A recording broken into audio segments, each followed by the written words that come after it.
My name is Matt Kaufman. I am 6 foot 1 inches tall and weigh 195 pounds. I have blonde hair and pale blue to steel gray eyes that change color with my mood. Carrie called them my mood rings.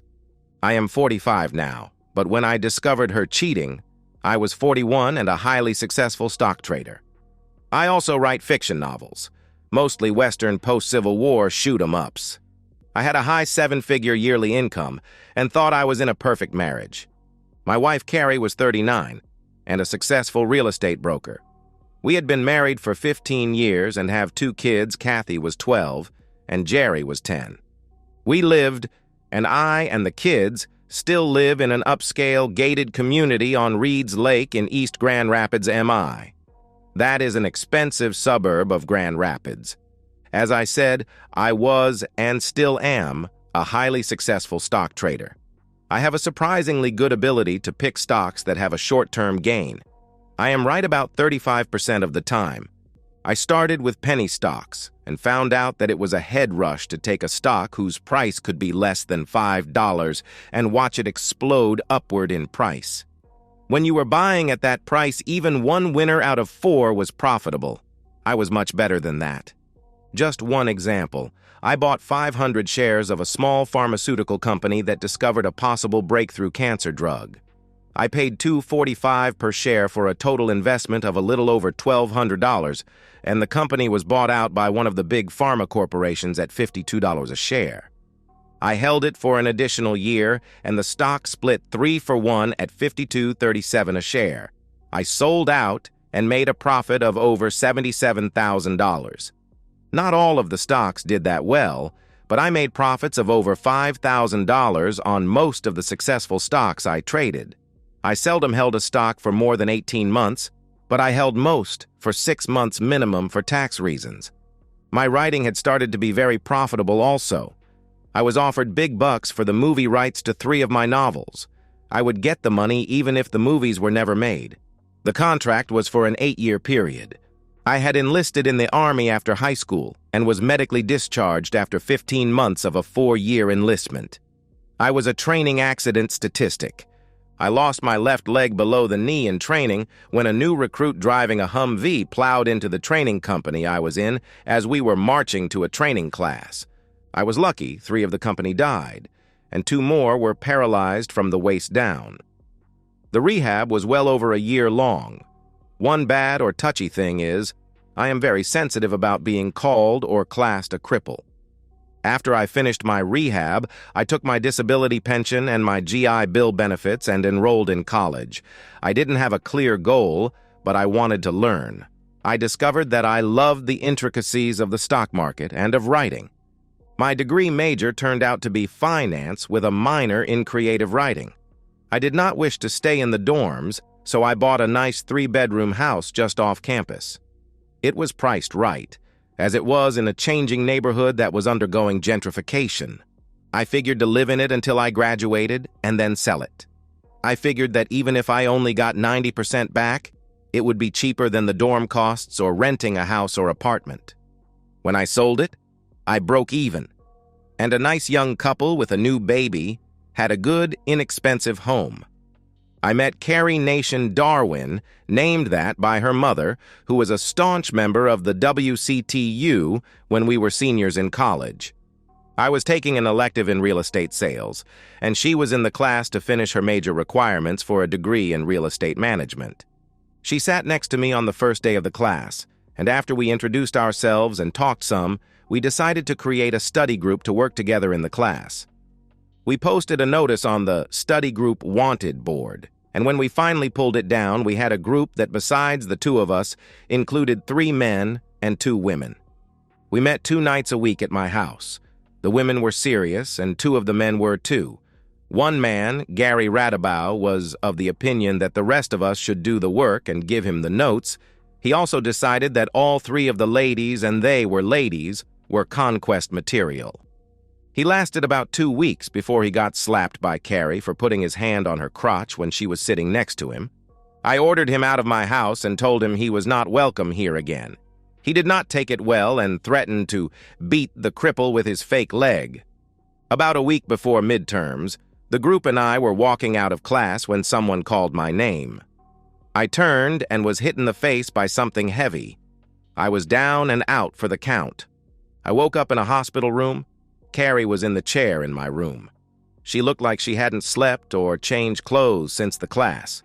She had my prosthetic in her hand, and I could see it was damaged. It seems that Gary decided after he knocked me out that my fake leg was a good weapon and tried to take it and beat me with it. Carrie told me that she and a professor grabbed him and forced him to drop the leg. Martha, one of our study partners, picked it up and wailed on Gary with it.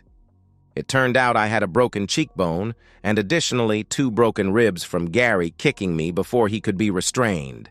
Gary ended up with a concussion, was expelled from the college, and arrested for his assault on me. His parents were very rich and tried to make it all go away by hiring a legal team that rivaled O.J. Simpson's. Then the family tried to throw money at all of the witnesses. Then they tried to buy me. No one took the money. Gary was not well liked. Gary came up for the trial and pled guilty to felony assault, as he thought he had a plea deal in place. However, in our state, we have a victim statement phase of the sentencing portion of any violent crime trial. I made my statement while still in a clear facial mask to protect my reconstructed cheek, and I detailed what had made Gary seek to hurt me and asked for at least some jail time. I told them how he had taken my prosthetic and was going to use it as a weapon while I was on the ground. Then I played the school security camera footage that showed Gary striking me with what appeared to be an axe handle. He got 24 months in jail. I filed suit against his trust fund, and they threw a wheelbarrow full of $100 bills at me. I got several $1 million and all legal and medical expenses. Just to rub it in, I made sure that the fund replaced my damaged fake leg with a new state-of-the-art one. The new one even had distinct toes. As I was healing, Carrie was right beside me through all of the pain. With the study group keeping me up to date on my classes, I graduated on time. After graduation, I bought an apartment building in the downtown business district. After I bought it, several tenants expressed a desire to have the building go condominium. I filed the papers, and when the smoke cleared, I made another bundle and had the penthouse condo for myself. Carrie got her real estate sales license, and I got a job in a brokerage house. We dated for 6 months, and I asked her to marry me. She said yes. We decided to have the wedding planned for the next spring, and we did the meet and greets of parents and siblings. My family was impressed with Carrie. Her parents were a problem. At least one of them was a problem. Her father shook my hand with a smile on his face.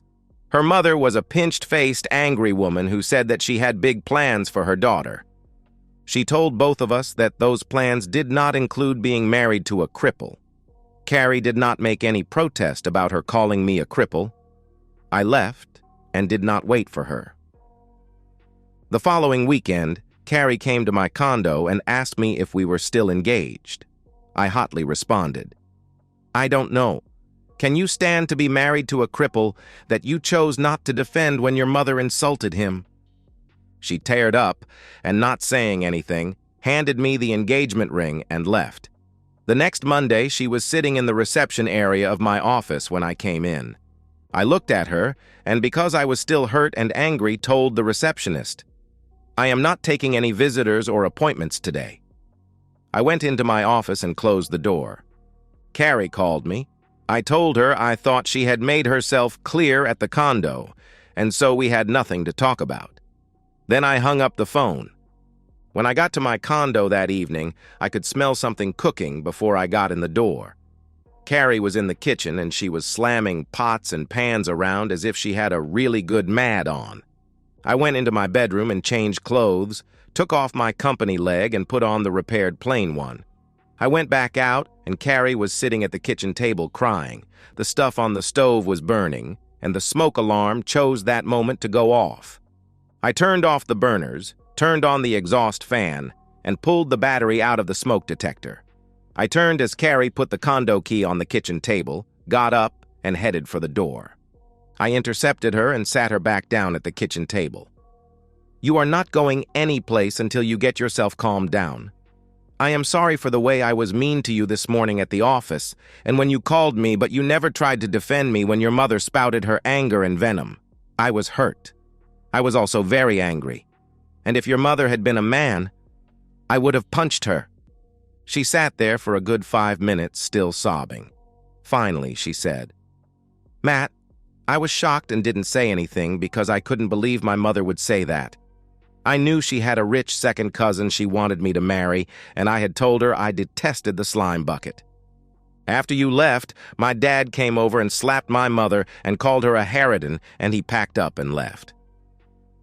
I went back to my apartment, and I cried for a couple of days and made myself sick. It took 2 more days before I could go to work. I came to talk to you this past weekend and in my mind assumed that you had decided you did not want me anymore. Then this morning I was going to ask if we could start over. When you went into your office and closed the door, I was not surprised, and then you showed me how I hurt you when you hung up on me. I knew I was going to have to work very hard to try to win you back. You know I don't think of you as a cripple, don't you?" I responded, "I know you never said anything about my leg, but when you didn't say anything when your mother called me a cripple, I jumped to the conclusion that if you didn't agree, at least you were embarrassed to have it pointed out so you couldn't ignore it. I will not be the cause of your embarrassment over my injury, and if it embarrasses you, we should end everything right now." I continued, "I was hurt. Then you showed up almost a week later without a word in between and gave me the ring back without me asking for it. I knew we were done then, and I was hurt again." That started the tears again. I finally picked her up and took her into the bedroom, covered her up, and went and laid down on the couch. The next morning, Carrie woke me up and told me to call the office and take a day off. I called work and was told to solve the problem and hurry back. I was also told to do as much as I could from home through the office intranet connection using my sign-on and password. Carrie left to get some clothes for the day, saying she would bring back breakfast. About an hour later, she returned with 2 covered plates from the local diner that we both liked. She handed me a plate that had the biggest Denver omelet I had ever seen. She must have had the restaurant make it up special. Hers was the same on a much smaller scale. After breakfast, we talked for almost 2 hours. Carrie apologized again for not standing up for me against her mother. I waved it off, and we decided that we did not need to start over, but to restart. I gave her the ring back. We still had some problems, Marie. Carrie's mother kept trying to throw roadblocks into our plans. She told Carrie to insist on a prenup. I agreed. Then she insisted on an abuse or adultery clause to the prenup. I agreed. She finally told Carrie to have the prenup say all premarital assets would remain the property of the originating person, and that all assets earned in the marriage would be split 50-50 if divorced, except if the adultery or abuse clause is the reason. In that case, all marriage assets would go to the injured party. We signed. Then she wanted an accounting of my assets. I said sure, as soon as I get an accounting of Carrie's assets. That shot that down. I had told Carrie before her mom made the demand that I was rich, but not how much I had. She had told me she had a trust fund that gave her a stipend monthly. She did not tell me how big the fund was or how much the stipend was, and I never asked. Then dear old mom tried to shove different guys at Carrie. It got so bad that Carrie stopped accepting invites if I wasn't included. We never went over there. The final attempt was when Marie told Carrie she would not be at the wedding. Carrie said, "That is your choice. My father has agreed to walk me down the aisle, and his new lady can stand in for you." Marie said okay, she would come. Just when I thought the roadblocks were over, Carrie informed me that her mother claimed that I was seen in a motel with another woman. I asked if she believed that. She said she didn't know. I took off the engagement ring and showed her the door. I decided I did not need the drama and definitely did not need the distrust. A week later, I got a letter from Carrie. "Matt, I am so sorry for doubting you. When I pressed Mom for the dates, she told me one of the dates and time was when we were at dinner together. I know I messed up again, but I was being bombarded with those claims from my mother. I finally started having doubts. I love you, and I am sorry that I let my insecurity and my mother make me doubt you.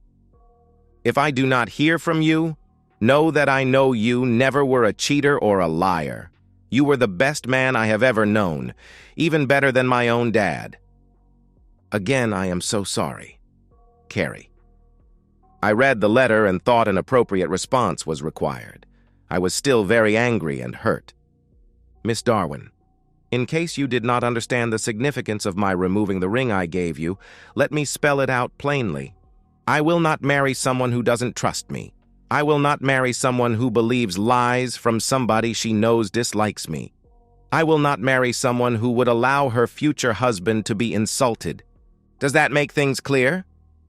Now that I have vented, here is what I will promise the woman I love enough to marry: fidelity, protection, loyalty, and love.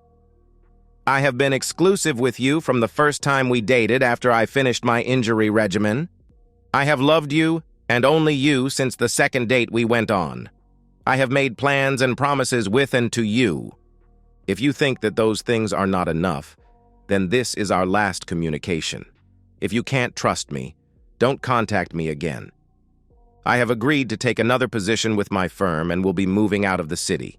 I have sold the condo, and as of next Friday, I will be gone. I have left instructions at the office and with my attorney that no one but my immediate family is to be given any information about my new job or its location. I still have to work this week, but please do not try to contact me if you don't trust me. Even if you do trust me, I will be taking a new position, if for no other reason, to get away from your mother's meddling. Your former love, Matt. I sent the letter to Carrie's office in a company envelope. I did not want anyone but her to read it. She apparently ran home to Mama because, sure thing, Monday morning the shrew was on the phone to gloat. You wimp, I know you weren't cheating on Carrie, but you're just a stupid, poor, nothing of a cripple, and she deserves more and better. Then she hung up. Carrie finally called late Thursday. It was just before quitting time, and I had already made arrangements to have Friday off. If she hadn't called then, she would not have gotten hold of me. Matt, before you leave, can we meet to talk? Please, there are things I need to say, and things you need to know. She added, I know I fucked up, and you had the right to break up with me. I just don't want you to leave with you hating me. I don't hate you, I am angry, but it is not hatred. I just can't forget the lack of trust and the lack of respect you showed. I see no reason to talk, especially when your mother, remember her, the mother that lied to you, called first thing Monday morning to gloat and insult me some more. How did she even get my office number? I'm sorry. I guess that I needed to talk to someone when you took the ring back. I might have left one of your cards at her house. Please don't leave me without us talking face to face. Okay, I know I shouldn't, but I will meet you at Seymour's pub at 8 tonight. I will talk to you, but I make no promise or even hint that we will get together again. Just remember, I will no longer be around after tomorrow. 8. And if you decide not to show, everything is done. I'll be there. I love you, Matt, and I want you. I will grovel if necessary. 8, not 8-1 or 8-2-8. Then I ended the call. Well, she was there on time, and the first thing she asked was, Can I come with you to your new job and new city? I can sell real estate anywhere in the state, and if I am with you, I won't be hearing my mother spew her venom. I was shocked. I had never imagined a request like that. I told Carrie that I needed a minute to think. After a few seconds, I decided that I wanted to be with her. We moved to the new city, and Carrie found a job within a week of our move. My new company was paying for an extended stay hotel suite for us until I could find an apartment or a house. Carrie's job was in an office about a block from mine. I found a nice house in the Forest Hills suburb of Grand Rapids.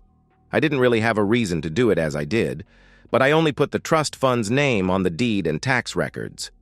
We had not gotten married yet, so the prenup made it mine as long as I wanted.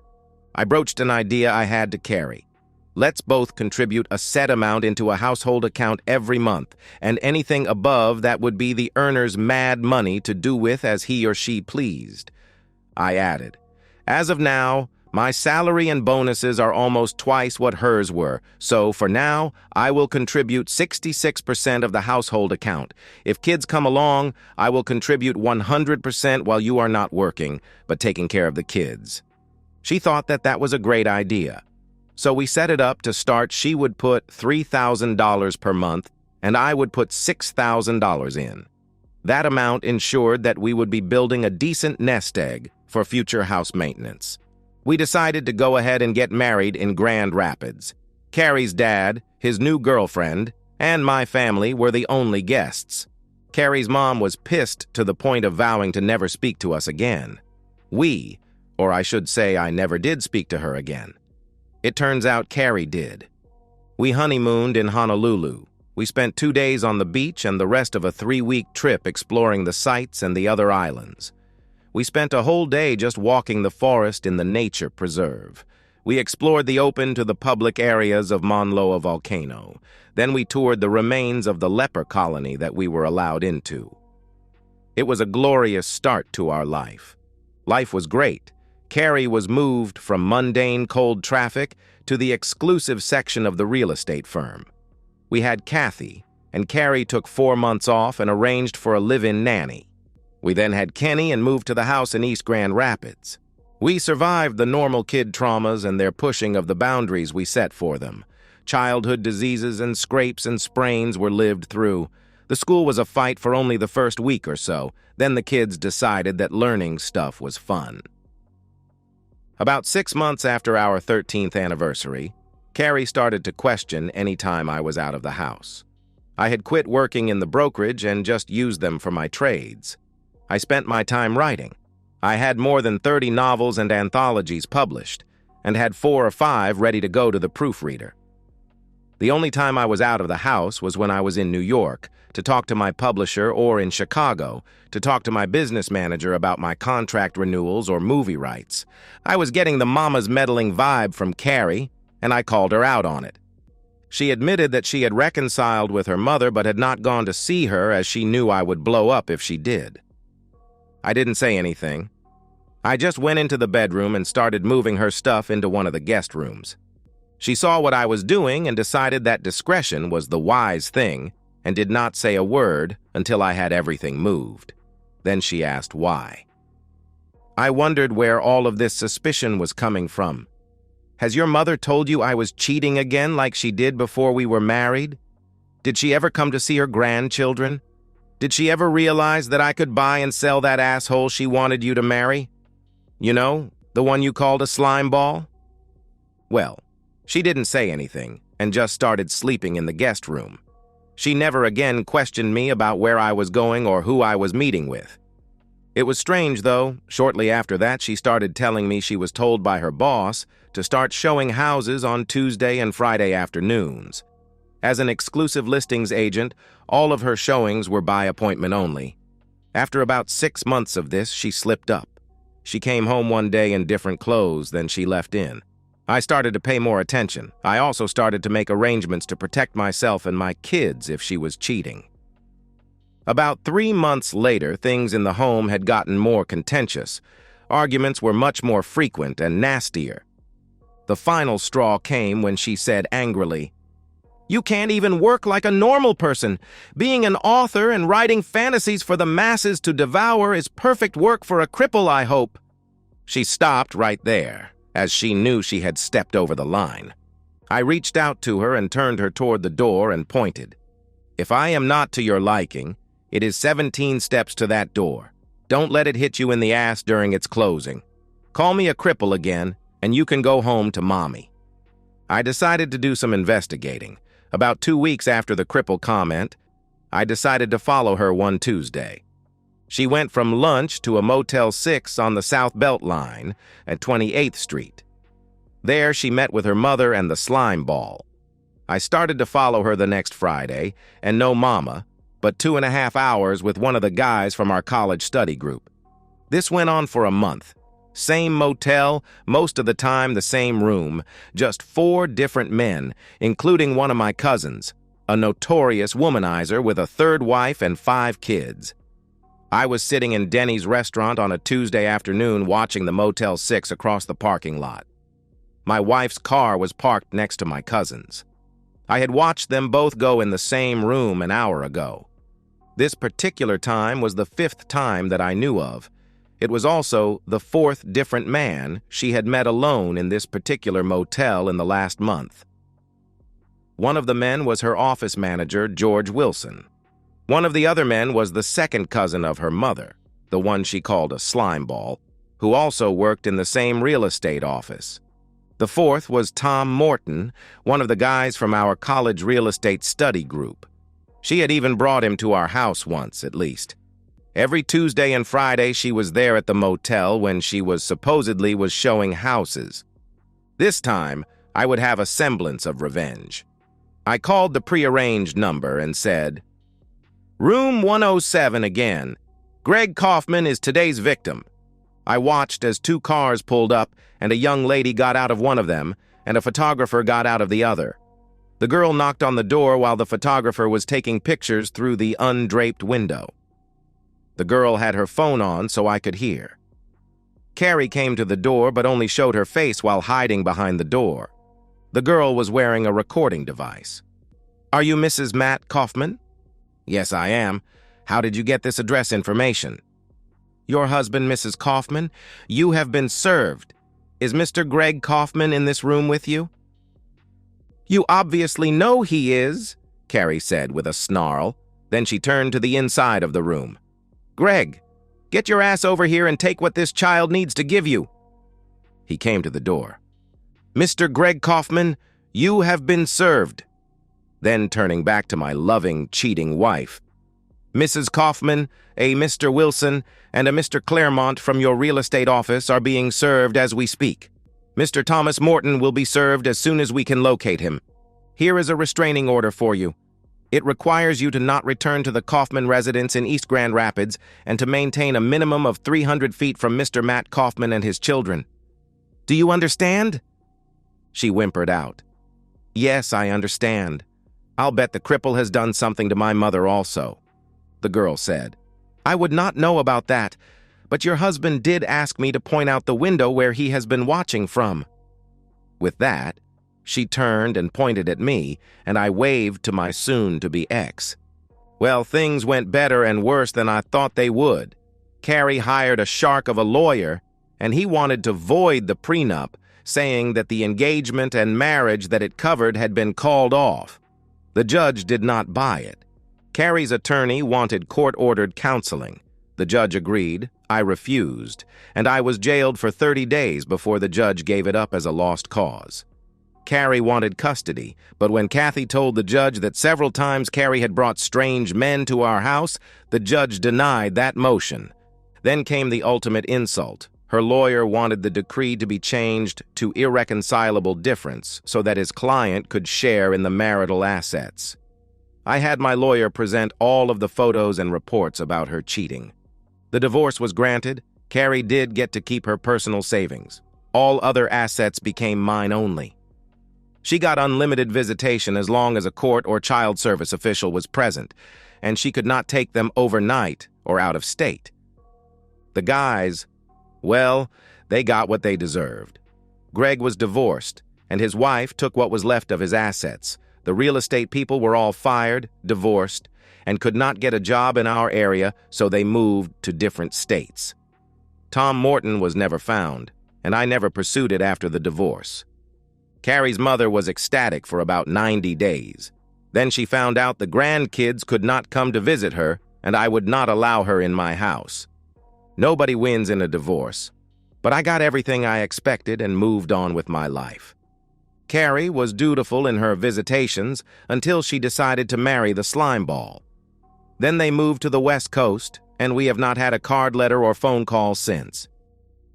And that's the end of today's story. If you enjoyed it, please give this video a thumbs up and drop a comment below. Your support helps the algorithm push my content further. If you're new to the channel, don't forget to hit that subscribe button. It really helps me keep creating more stories for you. Thanks for watching, and I'll see you in the next one.